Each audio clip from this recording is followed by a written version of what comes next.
Actually, it's the lead play in our offense. Tell the tackle to take the defensive end if he's over him. If he's not, you drive down the first man to his inside. Fullback, you tell him to take the first man outside the offensive tackle. No one shows. Go right by them and field inside. If the YN has the linebacker taken out, he cuts inside. If the YN has the linebacker in, he comes all the way around. So look at this play. What we're trying to get is a seal here and a seal here, and try to run this play in the alley.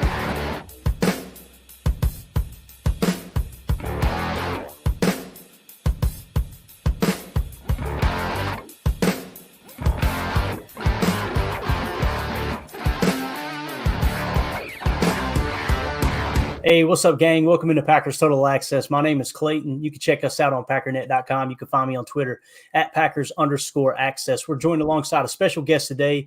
We've got former NFL offensive lineman of your Green Bay Packers, Mr. Mike Wahle. Mike, how you been doing, buddy? I'm doing great. Excited to talk ball with you. Yeah, absolutely, man. We've been following your videos, loving the breakdowns 90% of the time. I think I know what's going on. I watch your video and I'll go, boy, I was way off base. So we appreciate what you're doing over there for sure.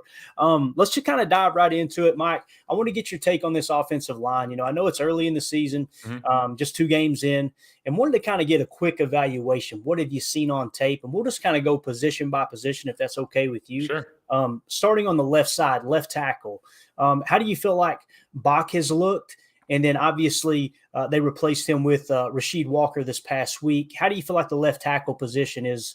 I don't know if grading out's the right word or the right way of asking it, but how do you feel like they're playing at left tackle right now? Well, just to give a quick overview, like I think the Packers, if you take away quarterbacks' runs, we averaged 2.9 yards a carry the first game, 3.2 yards a carry the second game because we're not running the ball well, very, very poorly. There's some atrocious blocking, particularly on the backside. A lot of it has to do with the tight ends being young and not having really good technique. So that has a lot to do with it, either at the point of attack, getting blown into the backfield, resetting the line of scrimmage, or not being able to cut off on the backside. The other part of that is you don't have an identity right now. I think a lot of it, you can even see it in the Bears game when A.J. Dillon comes in, his first 2 runs are his chest is pointed towards the sideline. And one of them's, I think one of them was a pin and pull. And I'm having a hard – and the other one was a quick – I think they were both quick tosses with a pin and pull and then an underhand handoff. And you're just going, okay, well, first of all, that's not what he's really good at. And I'm not really sure that that's really what we're good at either. And you see, like, even Bakhtiari, who plays an almost flawless game from a pass protection standpoint, is really good in the run game as well. You know, you take a bad angle on something like that, the linebacker, runs over the top of you and you can't make the block. And everybody goes, well, what's wrong with this player? It's like nothing's wrong. Those are some of these plays are difficult to execute unless you have the exact right look. So I think Bakhtiari's he's a first ballot Hall of Famer for me. He's going to be playing at an all-pro level whenever he's out there. I think that at some point during this thing that happens, I was around Walter Jones his last year, and Walter got paid to play his last season. I don't think he played a single snap because he was just that valuable. It's like whatever he can give you, you'll take. Yeah. And I think Bakhtiari is kind of in that realm with the Green Bay Packers right now. It's like right now you've already paid his salary, so whatever you can get out of him is going to be better than whatever anybody else can do. So right. even him at 70% is probably better than what anybody else can do. But it's really going to come down to, as you get further into the season, if they start gelling with a different line, you get some tough decisions might have to be made, if not now, then in the offseason. But for right now, he's as good as they get. He's still a top 3, top 5 offensive left tackle in the league. Gotcha. How about Rasheed Walker? The guy who stepped in for him. Do you feel like he's held his own? Yeah, no doubt. I think it was crazy this last game because in the preseason he showed that he was the default guy now over Josh Nijman. Like he outplayed. He shows to have a higher ceiling. He's a better in the run game. He's a big guy that has good feet. There's all these things that you just went, okay, this is settled. I'm glad we're keeping both, but this is a done deal. And then they're subbing these guys in mid-series. I've seen guys come in series after series alternate. I did that with Joe and Jersey years ago. That's terrible. Like, that's an awful idea. Yeah. Doing it mid-series, I've never even heard of. And I thought maybe they were doing it because they wanted Rashid to play the U Bacon tight end in the big package because they had it in the game. But that wasn't even the case. They were just running guys in and out. And then, Jacobs went down, obviously, and they have a whole new left side of the line. And every series, it could be different. Really, really perplexing. I thought the kid's been holding his own. Listen, you're not going to play anywhere near the standard of Dave Bakhtiari. But just in generally talking about football and where you are right now, kid's doing a good job. He's only going to get better. Awesome. Now, you just said, did you say U Bacon? Is that what you said? Yeah. Kevin Berry. So you called him Bacon? Is that what you said? Well, we called the formation Bacon. I'm not going to assign him nicknames on right. the show. I was just curious. So it's Bacon. I had never heard Bacon inserted there. We always heard U71, all that stuff. And it's funny because as fans, we're going, is that really what they call it? We get all excited about it. But I know I tagged you in a tweet when I seen the very first, what I referred to as U63, and I loved your response. Listen, hold up. U71 was on a whole different level here. Let's calm down. He was 350 pounds, love. Love it. All right. Let's move on to left guard. Obviously, Elton Jenkins. Just a couple questions there real quick. With what we've seen of Elton Jenkins, did you feel like he was fully healthy? Do you feel like he was trusting the knee just at a quick glance? And then the second part of that question being, who do you think they plug in now that he's going to be out for several weeks, obviously, with the MCL? Yeah, Elton Jenkins is a really good athlete. And, last year he's had this interesting career because I think he really got put on the map when he played against Aaron Donald a couple years ago, and he gloved him up that one play, and they kind of went back and forth, and he showed that he had a dog in him, right? He had any letdown. Yeah. And I think he got a lot of credit on that play, and he's a good player. I don't know, for me, I don't know if he's an elite left guard in the National Football League yet, and he already has 2 Pro Bowl berths. Last year, he got his growth retarded a little bit because they put him over at the right tackle position when he was out of position. They move him back, and he's obviously starts playing a lot better. And this season, he's one of those guys that's got great feet, bad footwork. He's one of those guys that's got super athleticism, not always great body position. So he does a lot of things well, and he does a lot of things just okay. But he's generally not only reliable to at least get you a draw, but he can play almost anywhere on the offensive line. So he's a super, super valuable guy. He's good. He's definitely the enforcer of the group. There's a lot of just personality traits that I love, and I love watching because of it. So I think he's a huge loss just from kind of the intangible stuff he brings to the game. And the other part of it is you really don't have anybody that's on his level on the inside from just from a mindset, and then also what he's physically capable of doing to a defensive lineman in a double team or getting up on the second level. You just don't have anybody who's capable of doing that right now. Got it. As far as a replacement, the way we kind of see it, I think moving forward, you're probably going to see Bach as long as the knee doesn't continue to swell. You'll have Bach at left tackle. Obviously, everything else stays the same unless you feel like you pull a starter from another position. I know offensive linemen absolutely hate that constant shuffling. Who do you think they put in left guard, or who would you recommend they put in at left guard? This is a really tough one now because of Bakhtiari's situation. Zach Thomas playing so well at right tackle. I know you want to talk about him later, but you don't move him because you have 2 positions that are getting worse. For me, Josh Nijman isn't physical enough to play the guard position. So I think that is a difficult reality that you have to deal with right now. Royce Newman obviously filled in this last weekend, but if it was me personally, and I thought Bakhtiari was going to play, I'd put Rasheed Walker at left guard. Because I just think he physically can handle it. I know he's going to be a little tall for the position, but he's a big guy. He's got good feet. He has a physical presence. I think he would be the best option, especially against the Saints defense. I think they're going to keep Royce Newman there because the Bakhtiari situation is what it is. Right. But if it was me, I would at least consider putting Rasheed Walker there. Got it. That's interesting too, because it seems like at least here recently, you don't kind of interchange those tackles at the guard position, right? I mean, it seems like it takes an elite type athlete. That's really interesting. Rasheed Walker, that's kind of exciting too. What's his size, Mike? Do you remember Rasheed Walker's size? I mean, I want to see he's like 6'8", right? I mean, he's a big dude. Yeah, he's a big guy. You're right. So you think about him playing. Yeah, that's interesting. Good stuff. Center, man. I know we don't like to beat people down. I know we don't like to, and I'm hoping you talk me off the ledge here. But am I seeing it wrong when I turn on the tape and see Josh Myers? Does it still feel like he's struggling, Mike? Josh is an average center in the National Football League right now. He's not elite. We thought he'd be Corey Linsley by this point. He's not. Right. Okay, we thought it'd be Scott Wells at this point. He's not. That'd be Mike Flanagan at this point. He's not. That'd be Frank. I mean, you've had goods. I'm listing those purposely because since I got there with Frank Winters, there have always been a dog at center. That's a good Frank, point. Mike Flanagan, Scott Wells, like a very, very short stint of Saturday, who is Right. the dubious honor of the only person to ever get benched and make the Pro Bowl in the same year. It's amazing. Unbelievable. And then Union rep. And then and then they had Corey Linsley, who was an all pro worthy candidate for years. Yeah. So this is the first time where you're like, this is what average center play looks like. He's getting beat up by fans, media, whatever, experts, right? More than he should, because it's like I showed it on the I've showed it on film this week. You've got Grady Jarrett playing like a 2-eye or playing in the gap. And they run an eye-back toss play to the weak side, or to the left side. And they're like, hey, why don't we double team the 4 technique or the 5 technique up to the linebacker?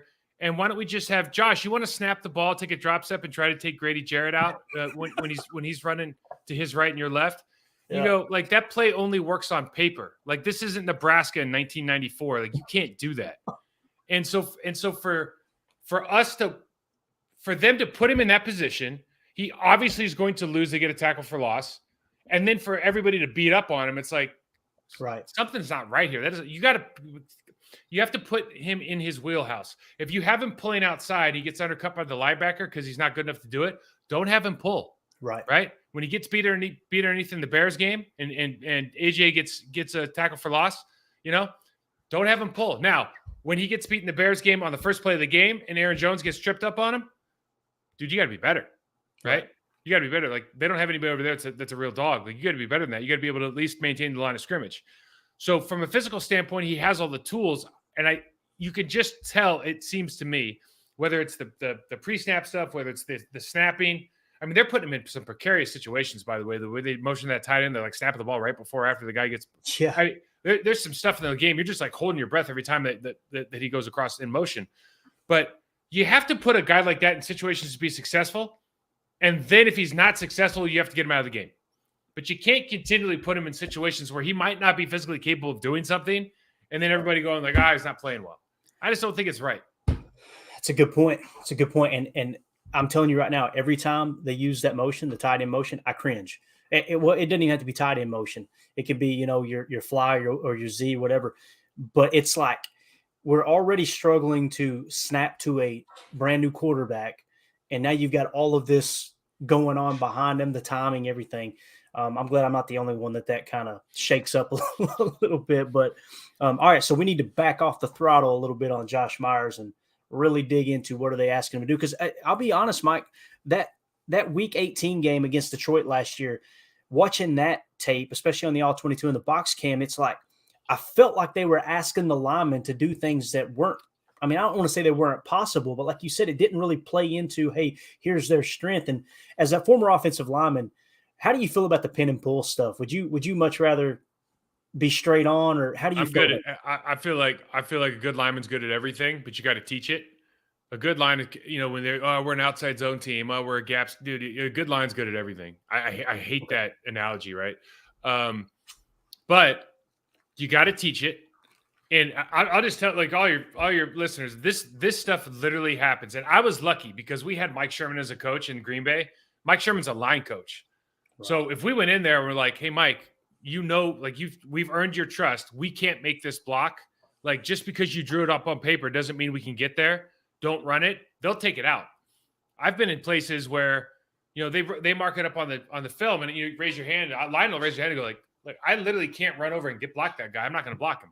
And they're like, well, we can, on paper, it looks okay. The offensive coordinator wants to run it. So don't worry about it. Like, put it on us. Okay. So they call the play 8 times. We lose 8, we lose a yard every time. We come back in the film room. They're like, couldn't get your guy, huh? Like, well, I told you that on Wednesday. You know what I mean? And so what I'm telling you is there are plays in the National Football League that are literally just drawn up on paper, and the coaches, the coordinators will say, if I can draw a line from this guy to that guy, that means you should be able to block him. And it just isn't true. I can hear it in your voice. I can hear it in your voice, man. All right, right guard, John Runyon. It seems like he's establishing himself as a really good pass blocker. What I'm hearing is he's not as good at run blocking. How do you see John Runyon right now? What's his strength, weakness? How do you feel about John Runyon playing right guard? I like what he's doing. I think he's continuing to develop into a good solid pro. You know, I think there was a couple of years where we were trying to replace him, and it's just one of those deals where you just kind of hang around long enough and you keep improving incrementally, and people stop talking about replacing you. And I think that's where he's at right now. You just start working on your game, and he is a good pass protector. He's extremely smart. He knows how to help. He does a great job in kind of like zoning off plays. He does a great job helping the center, great job helping the tackle, good in blitz pickup. From a run standpoint, yeah, I mean, can he be a more physical player? He's not like, I think if you put him in the weight room or you put him in a combine, he's probably not the most powerful or explosive player you got on the team, right? So he can always improve that part of his game, but he can improve that part of his game by improving the physical characteristics that make guys more powerful, I think, and then and how that translates to your punch and extend. You kind of using your hips more when you get into the run and pass game, which some guys just really aren't taught to do. So I think there's a little bit of technical stuff that can make him a more powerful player in the running game, and as well as just maybe some physical development. But I really like where he's at. Again, I've always thought he's a really smart player. He's a good communicator. He's got good technique. He's a real student of the game. You know, obviously his dad playing for as long as he did. Right. So he's got the pedigree. He's certainly got the behaviors and the work habits. I really like what he brings to the team. Yeah. And, you know, having that experience, right, seeing your father growing up and your father playing in the National Football League, understanding what goes along with that lifestyle, it's got to be huge. It's got to be absolutely No doubt. All right. Right tackle. I think we would all agree this has been kind of a pleasant surprise. I think Zach Tom, it sounds like he came in a little bit heavier this year, a little bit stronger. I could be wrong. But how are we feeling about Zach Tom at right tackle? And I think you kind of hit on it earlier. I really don't want them shuffling him around, man. He seems to have really settled in at right tackle, right? Yeah, I mean, honestly, this wasn't a surprise to me at all. We talked about it last year on our show. Like he's going to be a player in this league. He just has the intention. He has the bend. He has the body position. He has the natural part of the game that matters the most. He's got the footwork. Like he doesn't have great technique yet. He doesn't have a great pass set, but he's got great footwork. He's got great body positioning. He never gives the defender an upright chest. He's always giving him a hip hinge position. He's got his hands inside. He's really good with his hands and replacing. I just like what he brings to the game. You mentioned that he got a little bit bigger this year. You can tell that he's physically, he's probably tipping the scales with a 3 in front of it instead of a 2.9 in front of it now. So I think that's helped out a lot. But he's a kid that you're going to continue to see develop. Is he ever going to be like our Tristan Wirfs, Titus Howard dominant guy because of his size? Like, probably not. But we don't really need necessarily that kind of player in this offense to be successful. So I hope they don't move him. I hope in 2 years from now we give him just a monster payday to stick around because I just think he's going to be one of those guys that you want in the locker room. And whatever he did in the offseason, the work he's putting in, it's a model for development in the National Football League, certainly. Love it. Yeah. I mean, he's just, like I said, a pleasant surprise, a later round pick. I hope he gets a bag too. I really do and he's one of those guys you can just tell when he's out there. Both he and Runyon, another thing that stands out to me is they're just always available. They're always, it just seems like they take care of their body. They're durable, especially Runyon. He definitely got that. Well, Runyon's like we talked with Runyon one time, and the takeaway that I had was that he just knows how to be a pro. It was just very simple. Like, this guy knows how to be a pro. He works his ass off in the off season. He understands how to, from his dad, just because he cares about it, whatever the reason being. He just understands, like, I have to go through this process and I have to have these routines in order to be successful on game day. So he just does them. A lot of guys, what's crazy about the National Football League, probably the NBA as well, and the Major League Baseball, is there's so many guys that got there on talent that if you get there and you don't necessarily have that talent, or you don't have the talent to level some of these other dudes, you can out-behavior them. Like Tom Brady out-behaviored everybody else. He doesn't out-throw them. He doesn't outrun them. These guys out-behavior people. And when you find that to be your superpower in the National Football League, you become a very dangerous individual. No doubt. Okay, so a comment came up in the chat here, and it kind of reminded me, people are mentioning A.J. Dillon. Want to get your take on this. We're going to go a little off cuff. If I ask anything that you go, that's a stupid question, just say, Clayton, that's a stupid question. Let's move on. It's totally cool. A.J. Dillon. Catching a lot of flack right now. Yep. Others are saying it's the offensive line. It's not A.J. Dillon. Some are, I think, being more reasonable and saying, hey, there's enough blame to go around. Right. How do you feel about your early assessment of A.J. Dillon? I mean, you get to watch one of the best backs in not just the history, in my opinion, not just the history of Green Bay Packers football, but the league in Ahman Green. I'm not saying to draw a comparison, obviously two different styles of back, but when you look at A.J. Dillon, do you think, no, he's a solid football player, or do you feel like he's taking a step back? How do you feel about A.J. Dillon? Because I can't quite put my finger on it. There's sometimes, Mike, I watch the tape and I go, yeah, man, that's what we need right there. That's the physicality. And then there's other times that it's just like he just seems like he doesn't have good balance. It's easy for me to say being fat, out of shape, and sitting on my couch. I get it. Right. But how do you see it? How do you feel about it? I think they've put him in a number of positions where he's not going to succeed. I think when you point a cannon downhill and you fire it, that you usually get what you want, right? When you roll it to the sideline and on a slight incline and hope that it's going to gain momentum, like it takes a while, right? That's how A.J. Dillon is. Yeah. The first two plays of the Bears game, you send him sideways and things don't go well. And all of a sudden it's like, well, what's wrong with AJ? It's like, well, I don't know, he's 2 carries for -6 yards because we can't block, and these are bad schemes. The 3rd and 1 play, this first of all, he's running through dudes in the game this past weekend's in Atlanta. If there's a guy in the hole, he's trying to run through him. Now he got absolutely warhammered by Tremaine Edmonds, but guess what? A lot of guys have gotten slammed by Tremaine Edmonds. Like that dude's a real dog, man. He's 255 pounds of anger, right? So and quick, AJ, and he's got quick twitch, right? So AJ is what he is, and he always gets stronger as the season goes on because he gets more comfortable with himself. He runs back behind his pads. He talked about it this offseason. I got to run behind my pads earlier in the season. He's trying to do that right now. But when you go 3rd and 1, for offensive, if anybody just likes watching film and you watch that 3rd and 1, you tell me where he's supposed to run. You tell me what that offensive line is trying to block. Because from what I saw a double team with the center and the left guard, a poor double team at that. Yeah. I saw the left tackle, the right guard, and the right tackle all step towards the ball. What do we block? Are we blocking wedge? What was the? I don't understand what the play was.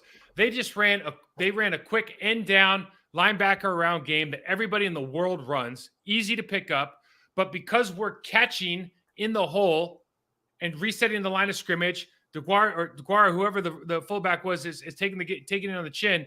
What do you think is supposed to happen there? And everyone, just put your head down. He's a running back. You're trying to find the hole. The hole doesn't pop up. It's not as obvious. Could he have done a better job? I don't know. Maybe I couldn't have, but I sure know that we could have blocked it better. And if you want guys to be successful, give them an opportunity to be successful. If you're saying he's not as good as Aaron Jones, fine. He's not as good as Aaron Jones. I agree. He'll probably agree with you too. Aaron Jones is really good, right? But that doesn't mean he's a bad running back. He's taking a step back.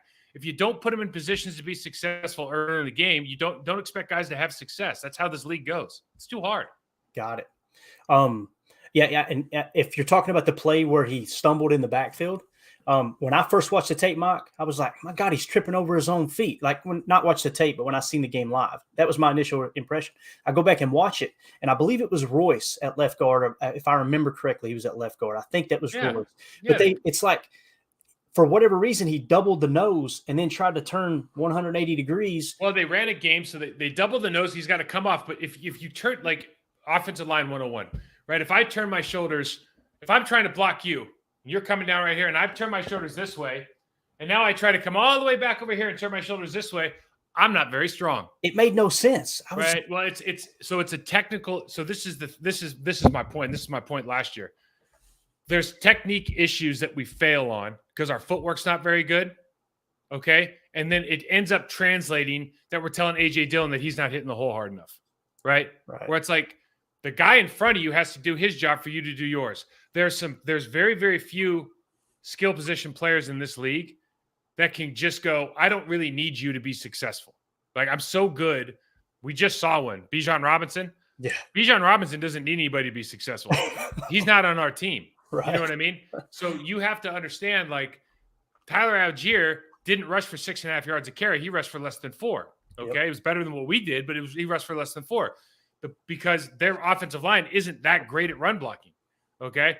So you just have to understand that this whole thing, especially if you're going to have system running backs or running backs that you draft and then you let go later on because we don't want to pay them anymore, then you have to understand the guys up front got to do their job and they got to do it well. And the coaches have to put everybody in position from a schematic and a technical standpoint that there's no excuse for not doing well. Got it. Aaron made a comment last year, and already half the listeners are going, I don't want to hear about Aaron Rodgers. I guarantee it, but I don't care. He made a comment last year. He said, we need to simplify things. And there was a lot of people that were taking it all kinds of different angles. Sure. Do you think that's what he was talking about? That you're trying to run too many types of with the position of this offensive line with their current status as far as talent? Do you think that's what he was referring? What do you think he was referring to there? Well, I think I don't know.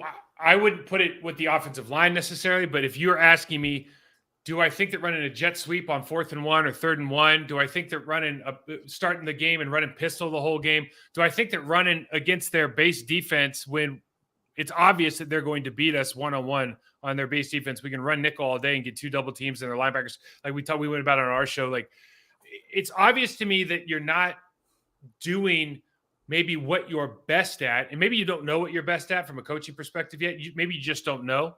Right. But for me, it's like, let's just make this really easy. Okay, Clayton, like if I feel like I don't have just absolute unit at right and left guard, like I don't think that we're in center, then I'm going to run plays that get 2 double teams every play.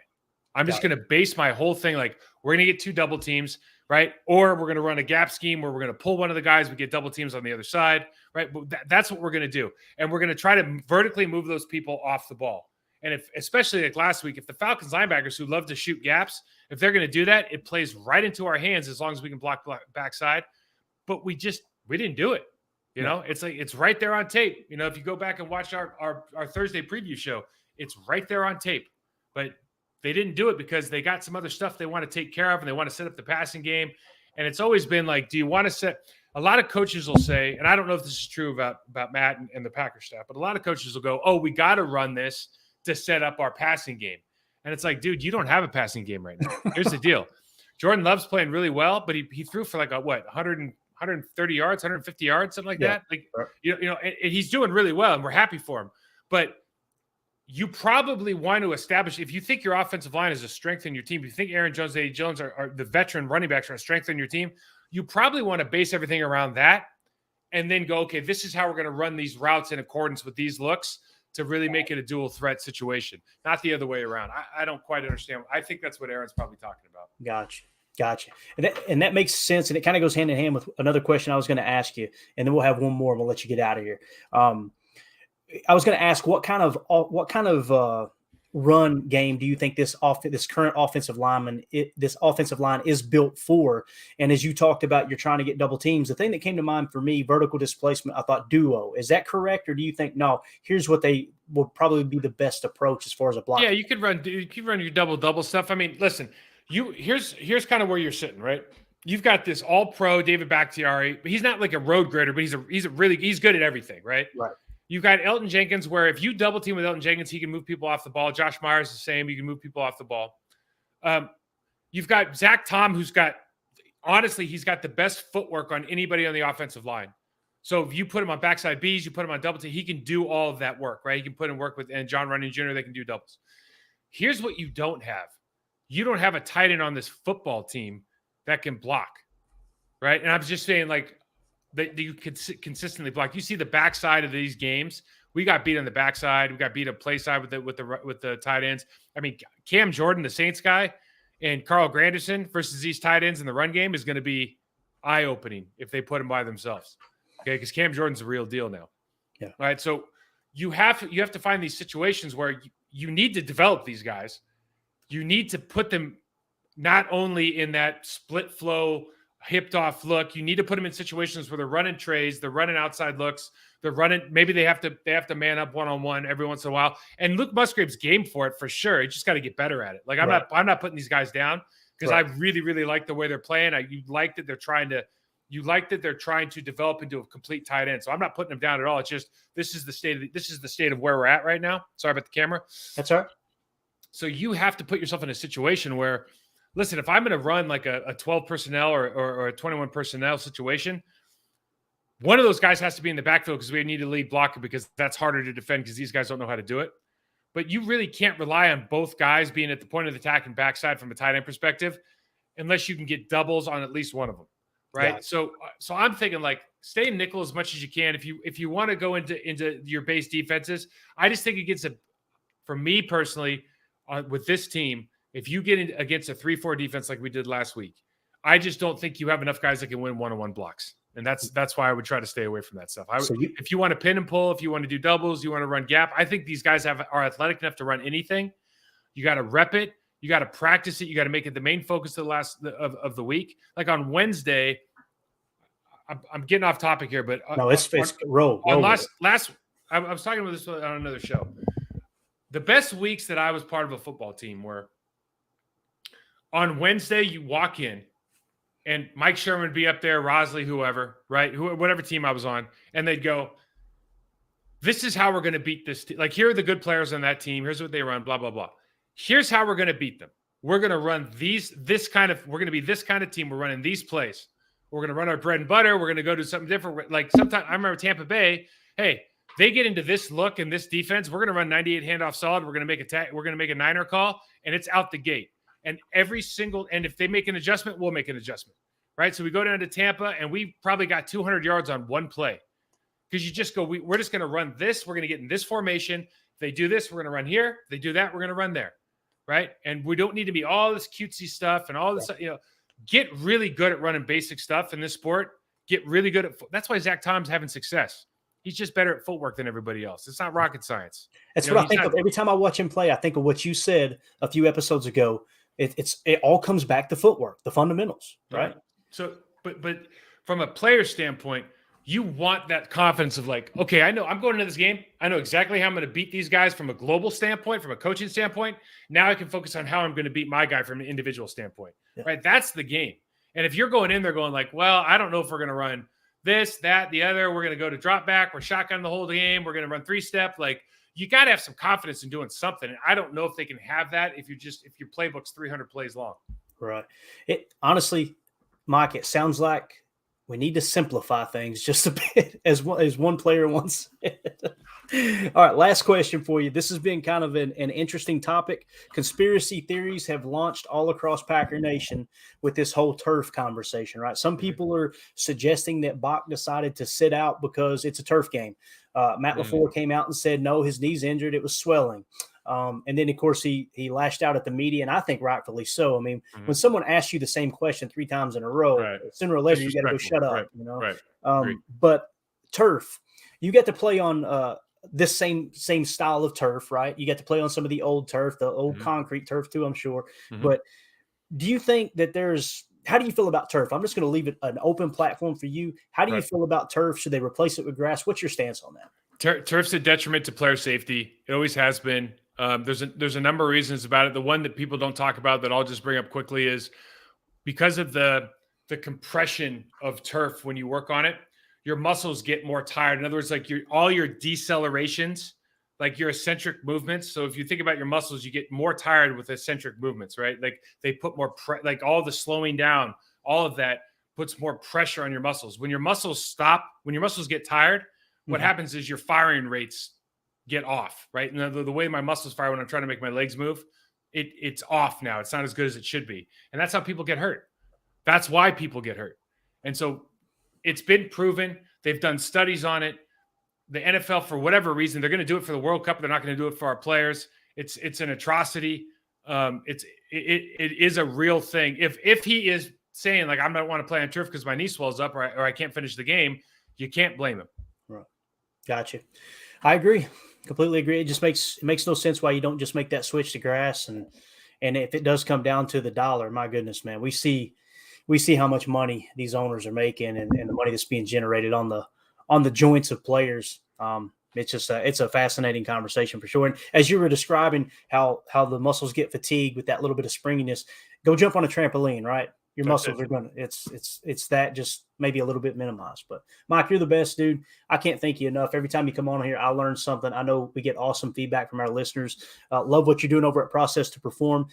Guys, follow him on Twitter, and also make sure you check out his YouTube channel. I'm telling you, you will learn way more on that channel than you'll learn right here on this goofy little channel. So make sure you check that out. Mike, thank you so much for your time, buddy. We appreciate it. You got it. Have a good one. All right. We'll see you, pal. That's Mike Wahle, the great Mike Wahle. Like I said, check him out over at Process to Perform. Just a phenomenal person, man. I remember when I became a Packer fan, he was a part of that offensive line. This was right back in 2003. So they had a bunch of hog mollies, and they had Mike Sherman was the head coach. Loved Papa, what do they call him? I can't remember what it was, like a sugar bear, I think is what Brett used to call him. But that dude, just an offensive line guru. He knew exactly what he had. He played to his strengths. They would come out in those 22 sets. And like we said, U71 with Kevin Berry, as they called U Bacon. I love that. And they would run power downhill all game long. I mean, he talked about on one of the episodes we had on here with us that they ran the same play it was like 6 or 7 times in a row because they couldn't stop it. And that's what he's talking about, keeping things simple. And, Aaron caught a lot of flack last year, right? And again, I understand he doesn't play for the Packers, but if we don't identify what the problem is with this run blocking, then how in the heck can we fix it, right? And I know the fans, me, some dumb redneck from Tennessee, I'll never have the opportunity to try to give advice, nor should I, or quote unquote fix the problem. But if you don't even understand what's wrong with the offensive line and the run blocking more specifically, then we're wasting our time even talking about it, right? We're just playing armchair quarterback. So it sounds to me like, hey, let's simplify things, right? And again, that's a former Pro Bowl caliber offensive lineman, right? Spent a ton of years in the NFL and playing for our favorite team, the Green Bay Packers. So it's tough, man, because when Aaron says it last year, what did everybody say? He's just selfish. He's passing the blame. He's not coachable. He's refusing to run Matt's scheme. By the way, the scheme hasn't changed. As you guys have noticed, we're still running 90% of what we did before. But man, it's just frustrating because when he says, hey, look, we need to simplify things, that's what you're referring to, right? I was so glad to hear him talk about not just the SIF, but the motion, everything that comes with split flow, those things. And when you do have the pre-snap motion, think of that as a center. All right, you're banking on the quarterback timing it up just right. You can't see the motion completely. And you've got to make sure the ball – I couldn't tell you – I held my breath, and it sounded like Mike did too. All day Sunday, every time they did a pre-snap motion where the ball was snapped next to the fly motion or the Z motion, I was going, oh, man, I hope he snaps this in time. That is not simplifying things, right? So, yeah, we'll go to the chat real quick, and then we'll wrap this thing up. Like I said, appreciate Mike's time. Absolutely awesome. Just want to give a shout-out to everybody here. Zane Strong in the chat, Doug, Shaw, Tyson, David, Nick, Sopro, Dilo, the #1 Packer fan, member of the PTA posse. So is Nick McSwain. Let's see here. Dakota Miller. Dakota Muller. I'm sorry. Jacob in the house. Got Lee 86. A lot of people in here, man. You guys showed up. It's funny. You get somebody in here that knows what you're talking about. You guys come out of the woodwork. Love it, love it, love it. Let's see what Nick said here real quick. We'll get ready to wrap this thing up. He said they need to frame it as when your healthy players are out there, your team is going to make the most money. Okay. Let's see here. Yeah, I agree with that, Daniel. Daniel says, shameful NFL owners. It's tough, man, because all it is money. And listen, I'm not one to try to spend other people's money. But when you got the top athletes in the league, they're screaming for this. And now and even the retired athletes, right? The retired football players are saying the same thing. I'm probably preaching to the choir here. I'm sure everybody in the chat's going, Clay, we agree with you. We agree. It's just frustrating, man. And again, now Bakhtiari is being painted as this evil one, like there's some conspiracy that he's trying to tank on the Packers and he doesn't want to go out there and battle with his guys. And you notice Mike didn't say anything about that, right? Just it's frustrating, man. Hopefully they get that squared away. I love that Lambeau. I love the surface they play on with the grass and the artificial that's woven in. I just think it's probably the best way to handle that for sure. Let's see what Nick said here. Nick in the chat said, has Green Bay did anything new or unique this year schematically? In my opinion, no. You're still getting the wide variety of run styles. You're getting wide zone. You're getting inside zone, or what Mike refers to as mid zone. You're getting duo. You're running a little bit of power. You're running a little bit of counter. You're running pin and pull toss, all of those things. So you've got this wide variety of run scheme, basically. And I think we're just kind of outthinking ourselves a little bit, man, to be honest with you. So, yeah, that's kind of the way I see it.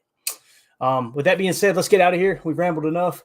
Appreciate Mike hopping on with us. It's always a blast getting to talk ball with him. I want to let everybody know in the chat we will be back, I believe, at roughly 3 Central, 4 Eastern for a Chalk Talk on the Atlanta Falcons game. So I've got, I think, 17 plays queued up. So if you guys are available this afternoon, go take you a quick break, grab something to eat, come back, and we'll do a little Chalk Talk and break down what went right and what went wrong in Atlanta. This is not to try to beat players down or try to play, what am I trying to say here? Try to play, just the all positive Packers fan. It's here's how the game came to that final score. Okay. A lot of people like to pick little pieces. I've had several people screenshot me, just screenshot a picture of a formation and go, Joe Barry's a moron. I'm going, okay, what play was that? What timestamp? Oh, you don't even know. You took that from someone else. Someone else tweeted that out, and you just borrowed it and said, I'm going to show Clayton he's wrong here, right? We're going to walk through the game, not the entire game, but the key plays in sequence and completely understand here's how we came to the conclusion of that final score, okay? So that's the goal with Chalk Talk today. Excited to do that and get back in here and cover that. And So Pro, we appreciate you, Basis. Clayton, you're the man. No, I'm not the man. The guys and gals in this chat are what makes this channel go. And we're surrounded by great people and just blessed with people like Mike and their time being able to hop on here and talk ball with us, man. That's the goal of this channel, is for all of us to learn together as we go along. And I feel like we're accomplishing that as long as my accent stays out of the way. But we're out of here. We'll see you guys in just a short bit for Chalk Talk. Appreciate y'all hanging out with us. As always, let's go out and be the change we want to see in the world and go pack up. The power sweep. Actually, it's the lead play in our offense. Come a tackle, take the defensive end if he's over him. If he's not, you drive down the first man who is inside. Pull back and tell him to take the first man outside the offensive tackle. No one shows. Go right by them and field inside. If the YN has the linebacker taken out, he cuts inside. If the YN has the linebacker in, he comes all the way around. So look at this play. What we're trying to get is a seal here and a seal here, and try to run this play in the alley.